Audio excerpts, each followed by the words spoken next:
Sur le plan épidémiologique, nous avons enregistré 42 nouveaux cas, dont 18 issus du dépistage massif et 24 issus du dépistage actif, dépistage à la recherche des cas contacts, le dépistage des cas contacts, mais également le dépistage des cas suspects qui sont hospitalisés dans les hôpitaux, c'est-à-dire au CHUL et à l'Achia d'Akanda pour suspicion de cas, pour des signes cliniques avant que les tests ne soient faits.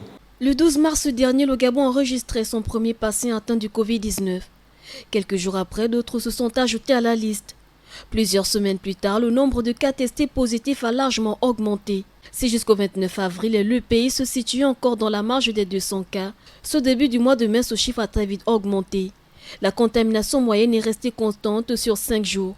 Du 1er au 5 mai, elle variait entre 27 et 32 cas par jour. Au soir du 6 avril, le Gabon a fini par franchir la barre des 400 cas, avec 42 cas supplémentaires pour un total de 439 cas testés positifs au Covid-19 depuis l'apparition de la pandémie dans le pays. Ces chiffres qui de jour en jour font grandir la psychose auprès des populations témoignent de l'évolution de la maladie. Si jusqu'à un passé récent, Libreville était la seule ville impactée par le coronavirus, il aura fallu quelques jours pour que d'autres villes soient touchées.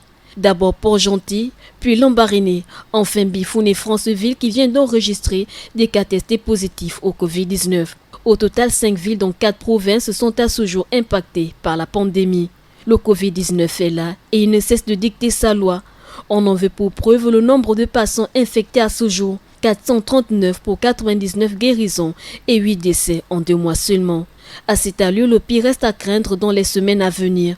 Selon le porte-parole du comité de pilotage du plan de veille et de riposte contre le Covid-19, le Gabon pourrait enregistrer 400 cas par jour si rien n'est fait pour stopper la propagation du virus, car il faut dire que nombreuses sont ces personnes qui continuent de faire fi de cette réalité qu'est le Covid-19 et affichent par la suite des comportements dits irresponsables, entendons par là le non-respect des gestes barrières.